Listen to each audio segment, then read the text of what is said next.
Good morning, everybody. You say it back. Good morning, Cody. Cody. Today we're working on my Crosstrek. For those that don't know, my daily driver is a 2019 Subaru Crosstrek that I've slowly been turning into the ultimate daily. So far I have a lift kit, wheels and tires, some diodynamic spotlights, some circuit demon headlights, and a couple other goodies. So the awesome people from Primitive Racing, gentleman Blake, hi Blake, thanks Blake, sent over the skid plates, the front, the mid, and a rear diff. So we're gonna install these today, explain why I'm doing skid plates, and we're gonna show you some awesome products. You gonna do some skids? We're gonna do some skiddies. Skids! So first off, unboxing, clearly you see Primitive Racing. So everything slides on out. We're gonna cut the box.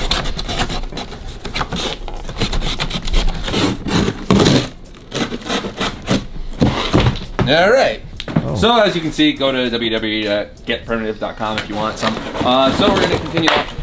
Continuing the unboxing, you get some hardware, a Femoto valve, which I'll explain in a little bit. Not all of them come with it. Another box, which I believe this is the rear diff, the Unirear.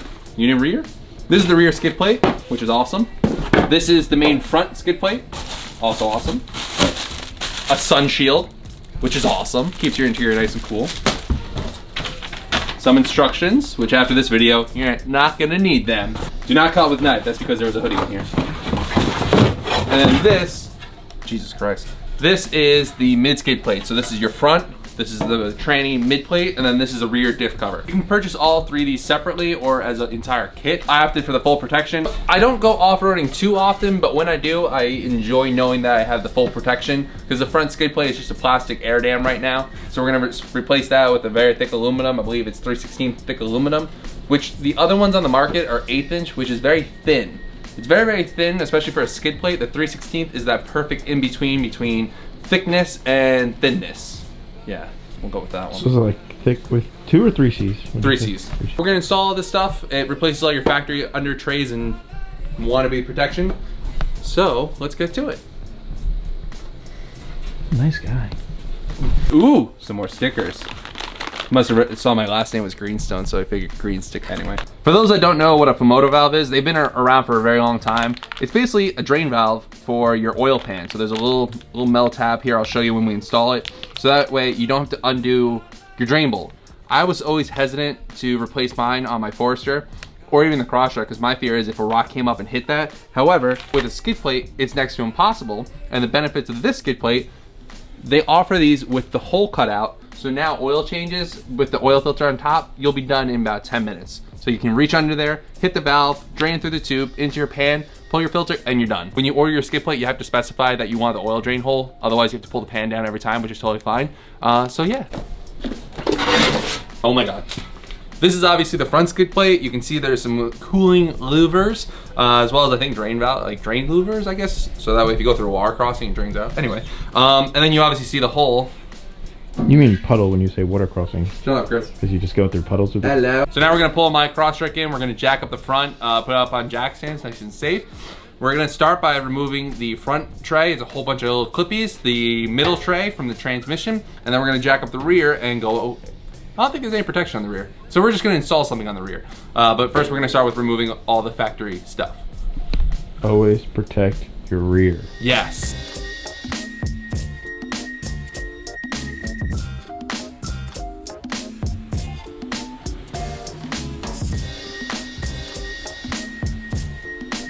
I always forget I also have the lift kit, so it's not like we have to jack the car up that much. Cart Boy, great lift kit for installing other people's parts. That's good. I'm glad that reaches. Oh, nice. So when you also get the box with your skid plate, when you cut it in half, tell me that's not the best box you're laying under your car. They still have everything. Or a very large pizza. Dude, pizza right now? Do you imagine a pizza the size of this box? We're removing all the clips underneath to remove the under tray with this little tool here. Flathead would work, but I'll put a link in the description for little panel popper tools. They're just awesome to have around. Is that how you do an oil change with that little tool? You can do anything with this little tool.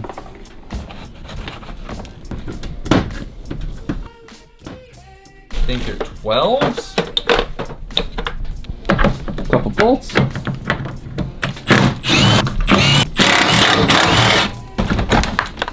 Uh-oh.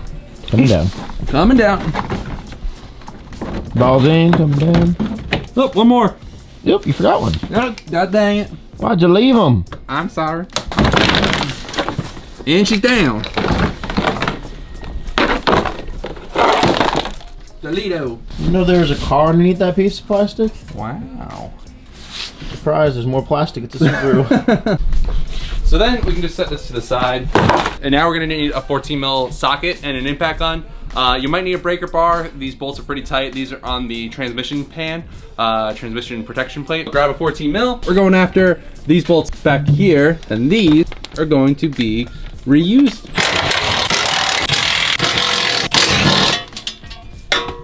Drop. It's loud down here. Now let's go back to the instructions. All right, boys, now it's time for, I just felt like a southern accent was required, like a big belt buckle. So now we're going to start with the mid plate, the transmission plate. Install this using those same bolts that we removed, and then we're gonna move on to the front. Just a quick note, I saw in previous videos that people had to remove the side splash shields. You don't need to, you can just trim them back, and then that way they still work with the big skid plate, and you can retain that. So we're gonna leave those on, we just gotta trim them up. But like I said, we're gonna start with the transmission skid plate. Jesus. Chris, did you get detail shots of this stuff? Kinda. Thanks, buddy. Ooh, wow, that right there. Oh. Fuego. Wow. Seriously though, what a nice piece. All right, let's install it. Oh. Oh. I gotta go over here. Hello. It's like a gong under here. Oh, wow. Jeez, this looks awesome. So start throwing a couple bolts in there, just to hang it on up. Do not tighten anything yet. So like I said, just put all your bolts back in loosely. That way you can move it around and get your bolts in the holes. I think that's it. Yeah. All right, so once you get all the bolts in, you can then tighten everything up.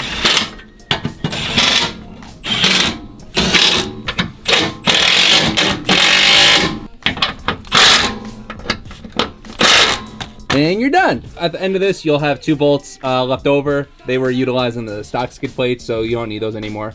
So yeah, add these to your bolt bin. All right, let's move to the front. So first step, once you remove the tray, you gotta pull these white plastic guys out because we're gonna be putting bolts in there. So these guys simply, sadly, just kind of break away. They're just spacers. They'll come right free. Put those to the side. If you order the Fumoto kit from Primitive, this is what you're gonna get in a little baggie. You get a little tube, the valve itself, and a lock. This one has the nipple on it. Nipple, because you can just slip the little hose on, lift up, open your valve, drain your oil, then you shut it, and then it comes with a little lock. So God forbid you hit any vibrations or rocky roads, great ice cream, it's not gonna accidentally open. Again, this is gonna be so far up, protected by the skid plate, not really a reason of concern, but it is good to have the little lock on there, play it safe. Because the skid plate and the splash guard is off the car right now, and you have easy access to the oil pan, I'm gonna go ahead and drain the oil now and install this before installing the pan, just to make life a little bit easier. So we're doing an oil change today too. So go ahead, crack that open.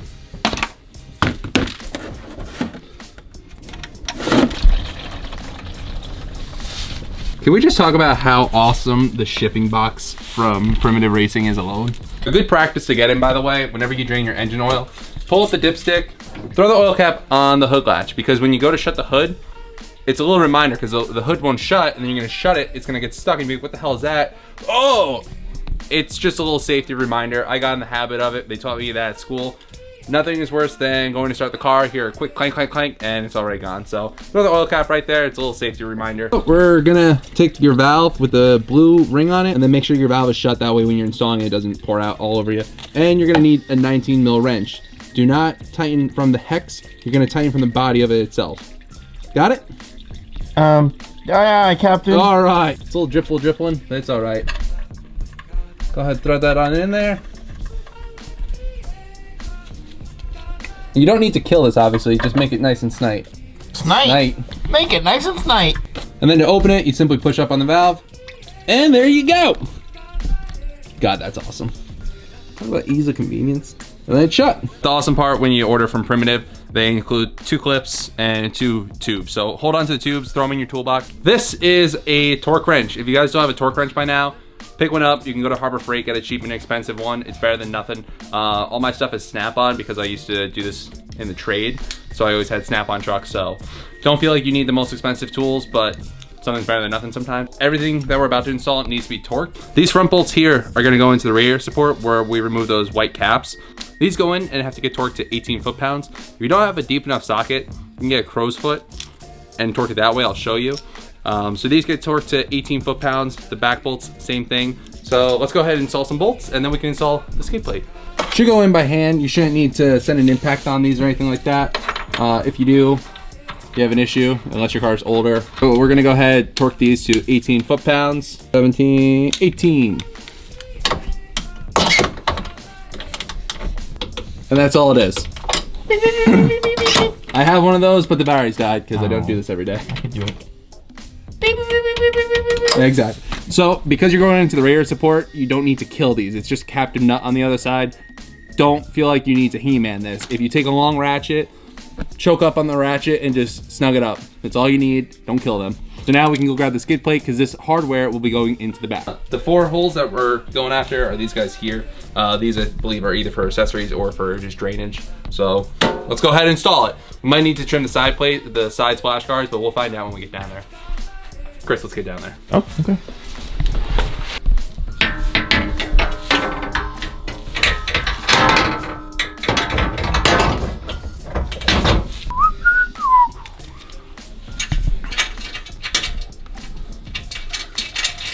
So nut and washer. And these nuts being used are called nylock nuts.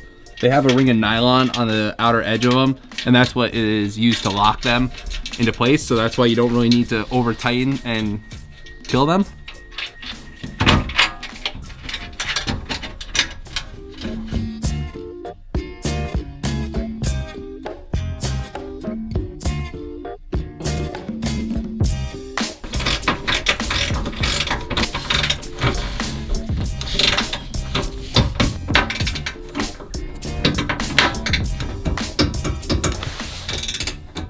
Snap.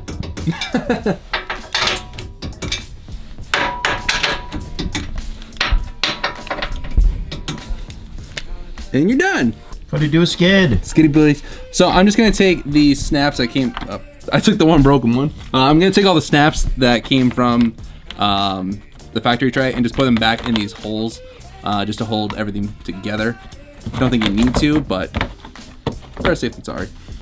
So take one of the bags that the hardware came in or something and just put all the old stock hardware. Say you trade your car in for either a newer model or something like that, the skid plate will still work. You wanna hold on to your old hardware, that way you can put your stock skid pan back on and then just put this on the next car. If all you're installing is the front plate and the transmission plate, you're basically done. You can jack the car down. You can take the car off the jack stand. With the lift kit, apparently you only need to jack up one side to install the plates, so just a little fun fact for you. But because I drained the oil and installed the Fumoto valve, I gotta add oil now. So we're gonna go ahead and change the oil filter and top up the oil up top. So I personally like to use the OEM oil filters on the Crosstrek. On the Forester, I was running the OEM oil filters, but I think I'm gonna switch it up to the Mazda ones. We'll get into that later on video on the Forester. But for now, I use the OEM filters on the Crosstrek. Just gonna take this guy off. Take your new oil filter, your old oil filter, kiss them a little bit, get some oil in the O-ring, and then hand tighten this on top. These new cars make it so much easier to do the oil changes, especially with that Fumoto valve. It's gonna make it so much easier. Hop down there, drain out, spin the new filter on, and you're good to go. Ha! So we got the front plate on and the transmission plate on. All in all, I think it took a total of what? How many minutes, Chris? 20? This many. 20, 25 minutes, if that, with filming. Chris is helping me film today, so thanks again, Chris. Very, very quick install. So this is the last plate that we're going to be installing today from Primitive. Imagine it's like Primitive and we've been saying it wrong the whole time. This is the rear diff skid plate.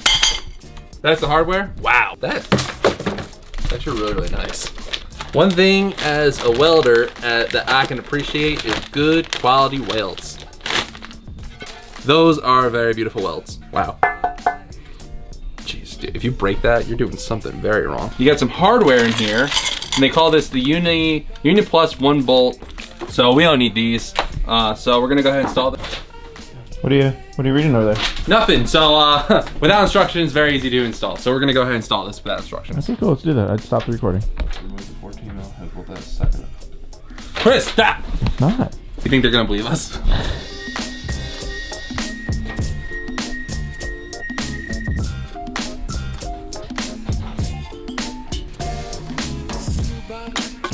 Let's go install it now. So before you do the rear skid plate, you just gotta jack up the sides of the car, put some jack stands on the side, and you're good to go. What you need is a 12 mil socket on a ratchet. Optional is a impact gun. What I would recommend is cracking the bolts free with a ratchet first, and then you can use your impact gun. You're only removing the one bolt, put that through the bracket, loosen the other two, and then you slide the bracket up like you saw. Just be careful. So when you go to install the bracket under here, you're gonna remove this bolt here.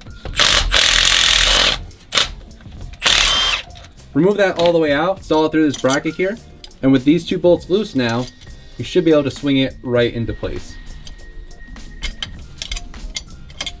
Like so. Then go ahead and tighten up your bolts.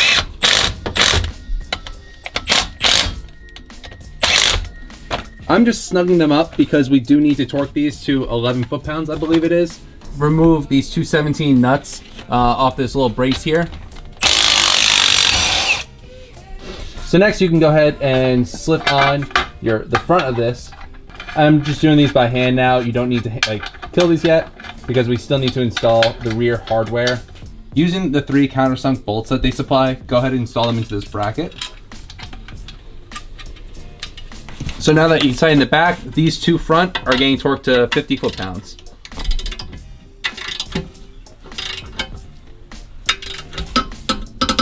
There's that.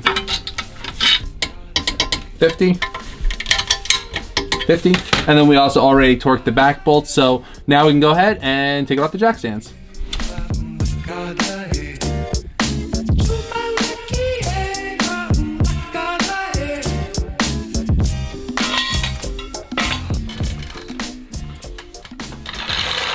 This is obviously the stock plastic under tray. As you can tell, that's not gonna protect anything. Then these are the transmission plates, which again, these ain't protecting anything. So go ahead, store these, don't throw them out. Store them somewhere, that way if you trade the car in, you can pull the skid plates off, put it back to stock.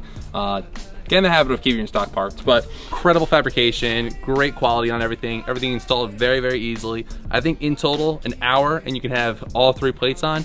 Just a very well thought out install system. So big shout out to you guys for coming up with a clever mounting system.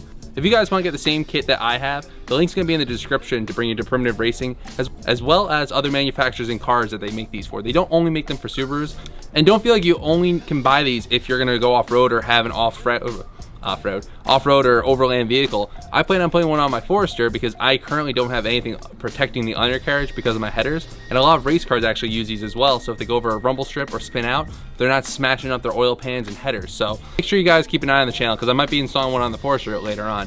So again, thank you guys so much for watching, and we'll see you in the next one.